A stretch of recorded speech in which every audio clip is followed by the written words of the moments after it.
નમસ્તે દોસ્તો, હું છું ગોપાલ ઇટાલિયા. આજે 21મી જુલાઈ 2025નો દિવસ છે, સોમવાર છે.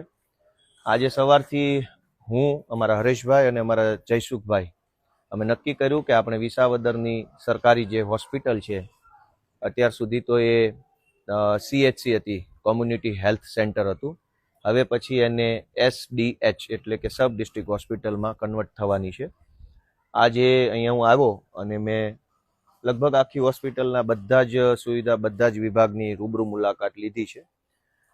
આ દરમિયાન બે અતિ ગંભીર બાબત મને જાણવા મળી છે અને એના માટે લોકોએ પોતાનો આત્મા જગાડવો પડશે કે આટલી હદે સરકાર આપણી યારે ખોટું કામ કરી રહી છે, સરકાર આપણને લૂંટી રહી છે, સરકાર આપણી સાથે છેતરપિંડી કરે છે, ગરીબ માણસોનું લોહી ચૂસે છે અને આપણને ખબર જ નથી કે આપણી યારે સરકાર શું કરી રહી છે. આજે હું જ્યારે હોસ્પિટલમાં આવ્યો તો બે અત્યંત ગંભીર ભ્રષ્ટાચારની બાબત મારી સામે આવી છે. એક સારી બાબત એ છે કે સ્ટાફમાં જેટલા પણ લોકો છે અહીંયા, ડોક્ટરોથી લઈ બધા સારા માણસો છે, યંગ છે, ભણેલા છે, થોડા ઘણા પોતાની રીતે મહેનતુ છે, સારી રીતે કામ કરવાની એમની ભાવના પણ છે. ક્યાંક સરકારી તંત્રની મર્યાદાના કારણે એ લોકો કેટલાક કામ ઈચ્છે તો પણ ન થઈ શકતા હોય, એ અલગ વિષય છે. બે મોટા ભ્રષ્ટાચારમાં એક બાબત, આપણી ડાયરી લાવો, કે મેં લખી લીધું છે બધું, કે મોટાભાગના સરકારી દવાખાનાની અંદર દવા નથી હોતી. મોટાભાગનો સૌથી મોટો આખા ગુજરાતનો પ્રશ્ન એ છે કે સરકારી હોસ્પિટલમાં જાઓ એટલે તમને દવા મળે નહીં, અથવા લખી આપે ને તમારે બહારના દવાખાનામાં જ દવા લેવાની હોય છે. એટલે મેં આજે જે કાંઈ સ્ટાફ હતા બધી સાથે ઘણા બધા પ્રશ્નો કર્યા, કેમ કે અહીંયા આવતા પહેલા મેં ઘણો બધો અભ્યાસ કર્યો, ચર્ચા કરી, કેટલાક ડોક્ટરોને પૂછ્યું કે હું દવાખાનાની વિઝિટમાં જાઉં તો મારે શું શું કાળજી લેવી જોઈએ વગેરે. એક બહુ મહત્વનો ગંભીર વિષય એવો છે કે સરકારી તંત્રની અંદર દવા ખરીદવાની જે પ્રક્રિયા છે એની અંદર અબજો રૂપિયાનો ભ્રષ્ટાચાર સરકાર કરે છે.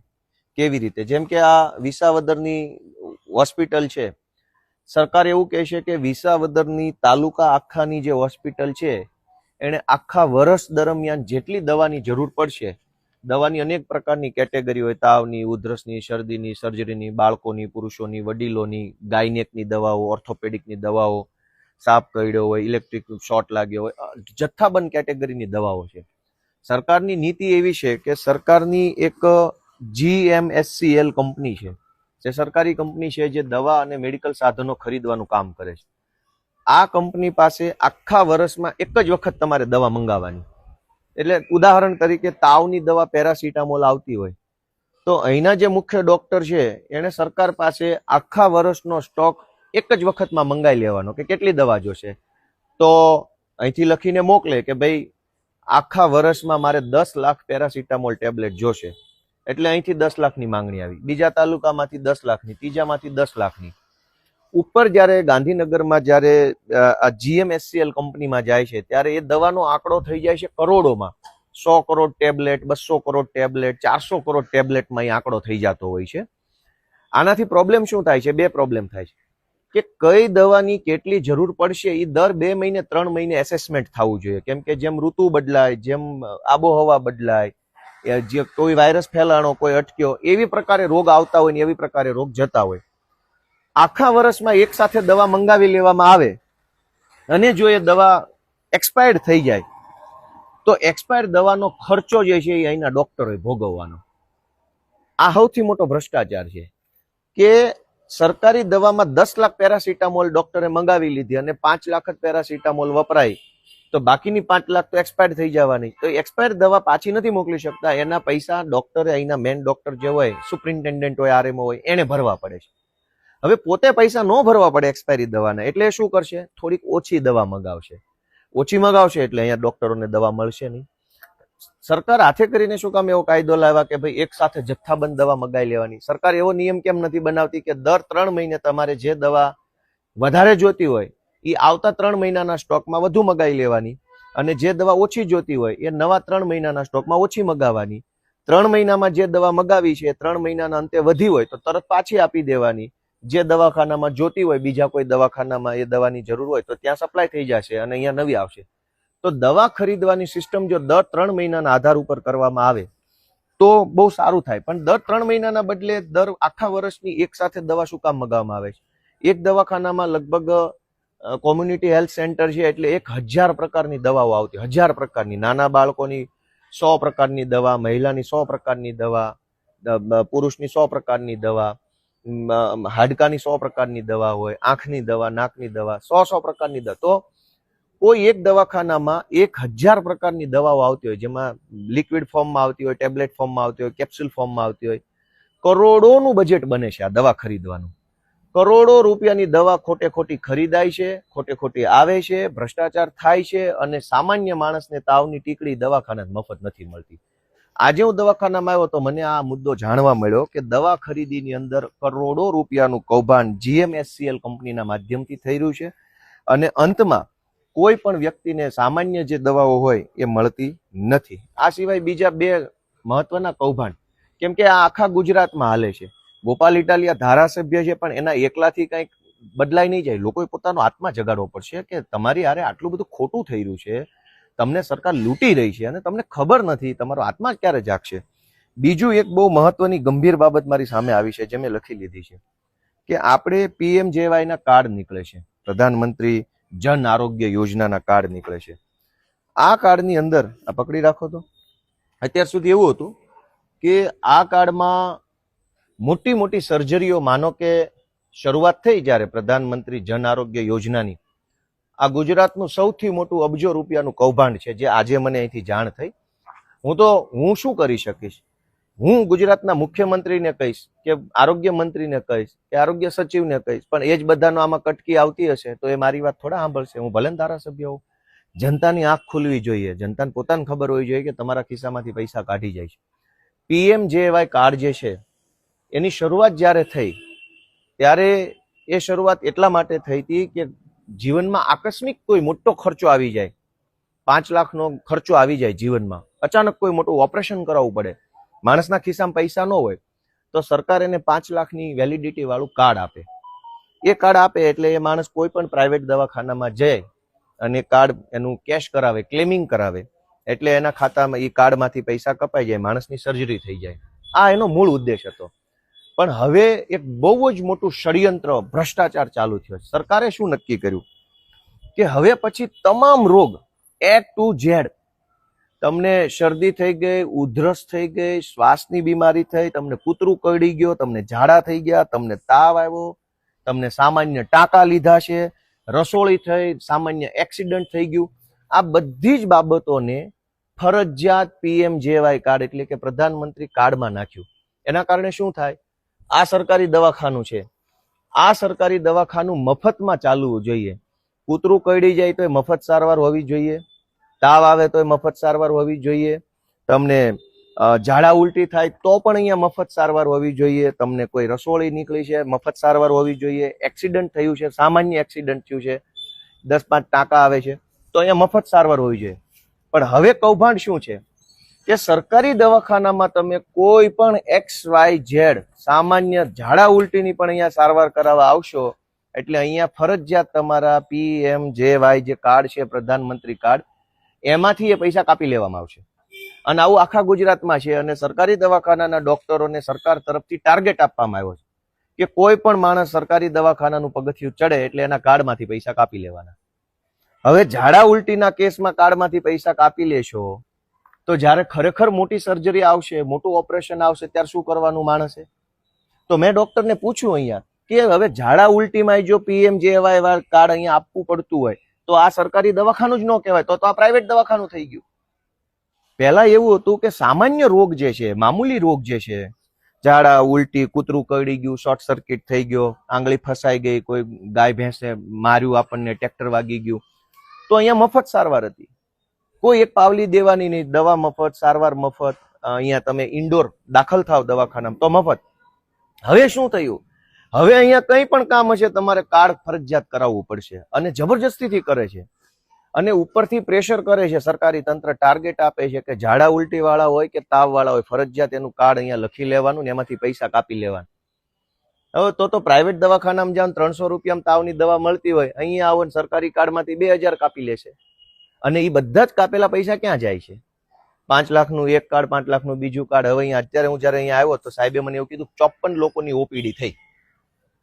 બરાબર. આજે સાહેબ એવું કીધું 54 લોકોને ચેક કર્યા. એ 54 લોકોમાંથી માનો કે 25 લોકોએ પણ તાવ હોય કે ઝાડા હોય કે ઉલટીની ફરિયાદ કરી હોય તો એ 25 લોકોના કાર્ડમાંથી પૈસા કાપી લેશે ફરજિયાત. ઓટીપી માંગશે, રજીસ્ટર. આ તો કૌભાંડ થઈ ગયું. તો પછી આ સરકારી દવાખાનું જ ન કહેવાય. જો અહીંયા પીએમજેવાય કાર્ડ આપવું પડતું હોય તો આ સરકારી દવાખાનું કેવી રીતે છે? અને ઝાડા ઉલટીમાં કાર્ડ કાપી લેવાનું, ને એના માટે સરકારમાંથી આખા ગુજરાતમાં ટાર્ગેટ આપવામાં આવ્યો છે. સરકારી તંત્ર, સરકારી ડોક્ટરોને પ્રેશરમાં મૂકવામાં આવ્યા છે કે તમે આ નહીં કરો તો આમ કરીશ, તેમ કરીશ. ટાર્ગેટ કેમ પૂરો નથી થતો? કેમ 20 કાર્ડ, કેમ 30 કાર્ડ? એક ત્રીજું કૌભાંડ છે, હું તમને બતાવું. આવો પાછળ આવો.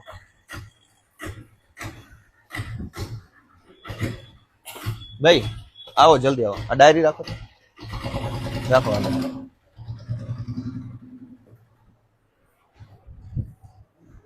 કાંઈ વાંધો નહીં. એ તો આપણે આવ્યા એટલે બધું એવું રહેવાનું જ છે.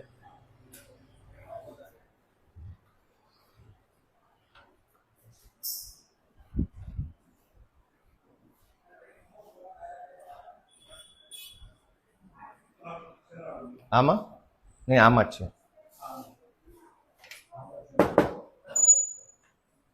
એક મિનિટ. આવું મેડમ, તમારે ઓલું મશીનનું એક જરાક જોવું છે. આવો આવો આવો.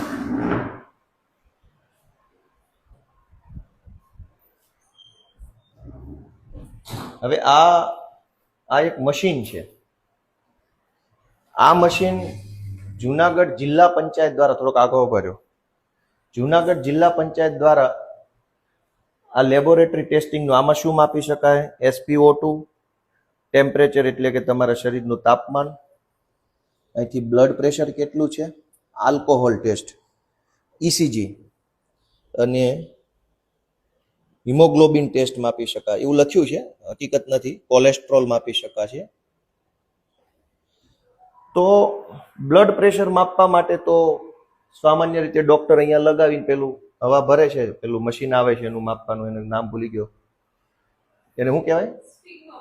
હા, સ્પિગ્મોમેનોમીટર. એ તો આપણો વિષય નથી. તો એનાથી બ્લડ પ્રેશર મપાઈ જાય છે. આલ્કોહોલ ટેસ્ટ, હવે દારૂ પી ગયો હોય એ કઈ સરકારી દવાખાને આવીને અહીંયા મશીનમાં ટેસ્ટ કરશે એવું હોય નહીં. ટેમ્પરેચર, તાપમાન માપવા માટે કઈ મશીનની જરૂર નથી. થર્મોમીટર આવે જ છે અત્યારે. કેટલા બધા નાના નાના મીટરો આવે, પેલો હાથમાં આમ લગાવો તો એ તાપમાન માપી દેશે. SpO2 ના નાના નાના મશીન છે. ECG લગભગ ગામડામાં કઈ એટલું બધું હોતું નથી. આ મશીનની અંદાજિત કિંમત મેં જાણ્યું એ પ્રમાણે 5 લાખ રૂપિયા છે. આ ચાઇનીઝ મેન્યુફેક્ચરિંગ મશીન છે. આ ભારતની કંપની નથી. કોઈ જેન્યુન કઈ સારી કંપની હોય એવું લાગતું નથી. બધું બહારથી સારું દેખાય છે, બાકી આમાં કઈ છે નહીં. બધું ખૂણામાં પડ્યું છે. આને કઈ કોઈ જગ્યાએ આનો ચાલુ નથી, ખુલ્લું જ છે, ક્યાંય ચાલુ બાલુ નથી. 2 વર્ષથી પડ્યું છે. જુનાગઢ જિલ્લા પંચાયતમાં આજથી 2 વર્ષ પહેલા આખા જુનાગઢ જિલ્લા માટે આવા લગભગ બહુ મોટી સંખ્યામાં 5-5 લાખના આવા મશીનો ખરીદવામાં આવ્યા. દવાખાના વાળાએ માગ્યા નથી, કોઈને કઈ ખબર નથી. જિલ્લા પંચાયતે મનસ્વી રીતે 5 લાખના એક મશીન એવા 100 ખરીદ્યા હોય, 200 ખરીદ્યા હોય, ભગવાન જાણે. જો જાય છે એમાં. આવા મશીનો ખરીદી થોડા પાછા ઉપર, આવા મશીનો ખરીદી અને જબરજસ્તીથી બધા સરકારી દવાખાના મૂકી દીધા. જ્યારથી આવ્યા છે ત્યારથી આની પિન કોઈ લગાવી નથી. આ મશીનો બંધ પડ્યા છે. આની પાછળ કરોડો રૂપિયાનું કૌભાંડ જુનાગઢ જિલ્લા પંચાયતે આજથી 2 વર્ષ પહેલા કર્યું છે. આ મશીનનો કોઈ ફાયદો નથી, એટલા માટે કે જો કોઈ દર્દીએ ટેમ્પરેચર એટલે કે પોતાના શરીરનું તાપમાન, SpO2, ECG કે હિમોગ્લોબિન માપવું હોય તો પહેલા અહીંયા દર્દી આવવાનું, સ્ક્રીન ઉપર પોતાની ડેટા એન્ટ્રી કરવાની છે. મારું નામ આ છે, મારું ગામ આ છે, મારી ઉંમર આ છે, મોબાઈલ નંબર આ છે, એવું બધું નાખવાનું છે. પછી એના મોબાઈલમાં OTP આવશે, એ OTP અહીંયા નાખશો. પછી આ મશીન કામ કરશે, અને કામ કર્યા પછી 100% સારું કામ નહીં કરે. હિમોગ્લોબિન આ મશીનમાં માપશો તો એની એક્યુરસી એટલે કે ગુજરાતીમાં ચોકસાઈ 50% ચોકસાઈ નથી, કેમ કે ચાઇનીઝ મશીન છે આ તો. જે હિમોગ્લોબિન માપવાના અતિ આધુનિક મશીનો પેથોલોજીકલ લેબની અંદર હોય છે, એના કરતા સસ્તું ચાઇનીઝ મશીન 5 લાખની કિંમતનું અહીંયા દરેક સરકારી દવાખાનામાં જુનાગઢ જિલ્લા પંચાયતના વહીવટદાર કરતાઓએ મૂક્યું છે. આનો કોઈ ફાયદો 2 વર્ષથી આ મશીન બંધ પડ્યું છે. આ એક દવાખાનામાં નહીં, આખા જુનાગઢ જિલ્લાના CHC સેન્ટરો જે છે, કોમ્યુનિટી હેલ્થ સેન્ટર, એમાં તમામ જગ્યાએ આ મશીન ખૂણામાં પડ્યા છે. તો જુનાગઢ જિલ્લા પંચાયતના વહીવટકર્તાઓએ આજથી 2 વર્ષ પહેલા મશીન શું કામ ખરીદ્યા? 5-5 લાખનું એક મશીન કોના કહેવાથી ખરીદ્યું? કંપની પાસેથી કેટલું કમિશન ખાધું? આ મશીન અહીંયા મૂક્યા પછી આનો કોઈ ફાયદો નથી, તો 5 લાખ રૂપિયાના બદલામાં કમિશન કેટલું લીધું, 5 લાખમાં ભ્રષ્ટાચાર કેટલાનો થયો, અને આ મશીન કેવી રીતે ગામડામાં કામમાં આવશે? ગામડા માટે આ મશીનની એક્યુરસી કઈ નથી. એક્યુરસી એટલે કે માનો કે મારું લોહી લઈ અને જે જેન્યુન મશીનોમાં ચેક કરો તો એમાં લોહીમાં HBC છે, પેલા રક્તકણો કેટલા છે એ એમાં અલગ બતાવે, આમાં અલગ બતાવે.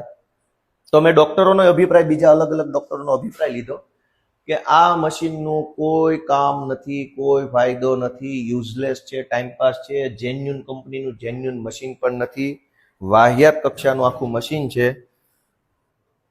આની અંદર કોઈ પણ પ્રકારના સ્પેસિફિકેશન ક્યાંય લખ્યા નથી. કંપનીનું એક જ સ્ટીકર છે અહીંયા, ફોનિક્સ માઇક્રો સિસ્ટમ.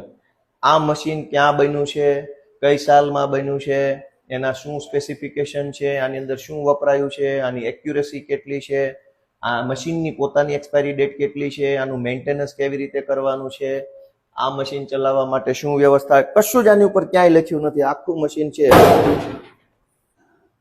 પાછળ બતાવો, આની અંદર કઈ લખ્યું જ નથી. ચારો તરફ બતાવો, કઈ લખ્યું જ નથી. એનો અર્થ એવો છે કે જુનાગઢ જિલ્લા પંચાયત દ્વારા આ બાજુ કોઈ બાજુ કઈ લખાણ જ નથી આનું. એટલે ચાઇનીઝ મશીન 5 લાખ રૂપિયામાં સરકારી દવાખાના મૂકી 5 લાખનો ભ્રષ્ટાચાર જુનાગઢ જિલ્લા પંચાયત દ્વારા આજથી 2 વર્ષ પહેલા કરવામાં આવ્યો છે. અને આ મશીન આખા જુનાગઢ જિલ્લામાં, ભાઈ આગળ પાછળ કશું જ કઈ છે નહીં, ક્યાંય કોઈ વસ્તુ લખી નથી. આ મશીન ક્યાં બન્યું, કોણે બનાવ્યું, આનો ઓથોરાઇઝ ડીલર કોણ છે, આની અંદર શું શું પાર્ટ્સ વપરાયા છે, આ મશીનની એક્યુરેસી શું છે. બીજું કે આ ડેડ સ્ટોક રજિસ્ટર ઉપર નથી. સરકારી મશીન છે તો સરકારી ડેડ સ્ટોકમાં બતાવેલું હોવું જોઈએ, એવું નથી. દોસ્તો એક બાજુ કશું જ આનું કઈ કામ નથી. આ ફાલતુ વાહિયાત મશીનો આવા ચાલુ રાખજો. મૂક્યા છે. તમે કોણ? રહેવા દે, પછી કરો. તો આ મશીન જે મૂક્યા છે, આ મશીન જે મૂક્યા છે એ મશીન 100% ભ્રષ્ટાચાર છે. 100%, 1%, 5%, 50% નહીં. આખા જુનાગઢ જિલ્લાના તમામ સરકારી દવાખાનામાં કારણ વગરના, જરૂર વગરના, સાવ ખોટી રીતે જબરજસ્તીથી મશીનો મૂકવામાં આવ્યા છે. આ મશીનનો 2 વર્ષથી કોઈ ફાયદો નથી થતો. આ બાજુ અને આ મશીનો જે છે એ મશીન દ્વારા એક પણ દર્દીને એક પાવલીનું કઈ કામ નથી થયું. કેમ કે લોહીનો રિપોર્ટ કરાવવા માટે ખૂણામાં પડેલા મશીનનું શું કામ છે? એટલે આ વિસાવદરની ડિસ્ટ્રિક્ટ હોસ્પિટલમાં 3 કૌભાંડ જે છે આખા રાજ્યવ્યાપી. એક તો દવા ખરીદીનું કૌભાંડ જે આખા ગુજરાત રાજ્યમાં હાલે છે. બીજું કે ઝાડા, ઉલટી, તાવ એવા કેસમાં પણ PMJY માંથી પૈસા કાપવા માટે સરકાર પ્રેશર કરે છે ને આખા ગુજરાતના સરકારી દવાખાનામાં PMJY યોજનામાંથી જ હવે ઝાડા ઉલટીની સારવાર થશે. તો પછી આ સરકારી દવાખાનું જ નથી રહ્યું. ઝાડા ઉલટી માટે મારે કાર્ડમાંથી પૈસા કપાવવા પડે અને ઈ રેટ કોણે નક્કી કર્યા હોય? સામાન્ય રીતે ઝાડા ઉલટીની સારવાર 200-300 માં થઈ જતી હોય. PMJY માંથી કપાવો તો 2000 રૂપિયા કપાશે અથવા 1800 કપાશે. કેમ કે ઈ રેટ તો સરકારે નક્કી કર્યા હોય કે ઝાડામાં આટલા કાપવા, ઉલટીમાં આટલા કાપવા, શ્વાસ ચડતો હોય આટલા કાપવા, આંગળીમાં ફ્રેક્ચર થયો આટલા કાપવા, ટાંકા આવે આટલા કાપવા. એ તો હજારો રૂપિયા કાપી લેશે. અને એ રૂપિયા કોણ લઈ જશે? કેમ કે પાછું દવાખાનું તો સરકારી છે, ડોક્ટરનો પગાર સરકારી છે, મશીન સરકારી, પંખો સરકારી, લાઇટ બિલ સરકારી છે, દવાઈ સરકારી છે. તો એનો અર્થ એવો છે કે સરકારે ઓલરેડી પહેલેથી દવા માટે ખર્ચો કરી લીધો છે, પંખાનો ખર્ચો કરી લીધો છે, બધી જ વસ્તુનો ખર્ચો થઈ ગયો છે. તો પછી મારી સારવાર માટે બીજા 1800 છે ના કપાવાના? પ્રાઇવેટ દવાખાનામાં તો શું છે કે લાઇટ, પંખા, સ્ટાફ, દવા બધાનો ખર્ચો ચડતો હોય. મારી પાસેથી પ્રાઇવેટ ડોક્ટર જે ફી લે છે એમાંથી એનો ખર્ચો કાઢશે. આ દવાખાનામાં પહેલેથી ખર્ચો આવી ગયેલો છે, બધો જ ખર્ચો ડોક્ટરનો, પંખાનો, લાઇટનો. તો પછી હવે ઝાડા ઉલટીમાં હું જે 2000 રૂપિયા કાર્ડમાંથી કપાવીશ ઈ કોની પાસે જાય છે, ક્યાં જશે? તો એટલો મોટો ભ્રષ્ટાચાર છે. લોકોનો આત્મા જાગે એવી મારી વિનંતી છે. આવા 5 લાખનું મશીન એક કોઈ ઉપયોગ લાગ્યું તે દિવસથી આજ દિવસ સુધી સિંગલ ઉપયોગ નથી. કેમ કે ચાઇનીઝ મશીન છે, ફેક મશીન છે. ખાલી પતરાની એનું પેલું પતરાનું એનું બોક્સ છે, કેબિન, પતરાની કેબિન છે, આખી એલ્યુમિનિયમ પતરાની, પેલું CNC કરેલી કેબિન છે અને એની અંદર થોડાક રમકડા છે, ડિસ્પ્લે છે, ચાલુ તો કઈ છે નહીં. આખા જુનાગઢ જિલ્લામાં, કેમ કે મેં જાણ્યું, ફોન કર્યો, બધારે વાત કરી કે આ શું છે, તો મને બધાએ કીધું કે ભાઈ આ તો કૌભાંડ છે, આમાં કશું એક પાવલીનું કામ નથી થતું. 5 લાખનું એક મશીન એવા આખા જુનાગઢમાં કેટલા છે વિચારો, CHC સેન્ટરો. કરોડો રૂપિયા આ લોકો ભાજપના માણસો સરકારમાંથી ખાઈ જાય છે, અને ગરીબ માણસને જ્યારે તાવ આવે ને ત્યારે સારી ટીકડી મળતી ને ટેબ્લેટ નથી મળતી. હું ધારાસભ્ય છું એ અલગ વાત છે, પણ એકલાથી શું થશે? લોકોનો આત્મા ક્યારે જાગશે? તમારો આત્મા નહીં જાગે ત્યાં સુધી આટલી હદે ભ્રષ્ટાચાર થાય છે.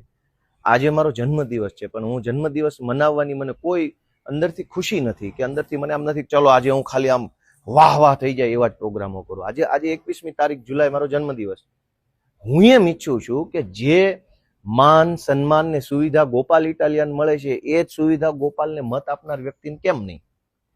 જે સુવિધા મુખ્યમંત્રીને મળે છે એ જ સુવિધા મુખ્યમંત્રીને મત આપનાર વ્યક્તિને કેમ નથી મળતી? જે સુવિધા આરોગ્ય મંત્રીને મળે છે એ જ સુવિધા આરોગ્ય મંત્રીને મત આપનાર વ્યક્તિને કેમ નથી મળતી? એટલી બધી ચિંતા છે અંદરથી, એટલું બધું દુઃખ લાગે છે કે આ કોને જઈને કેવું, કોઈ સાંભળવા વાળું નથી.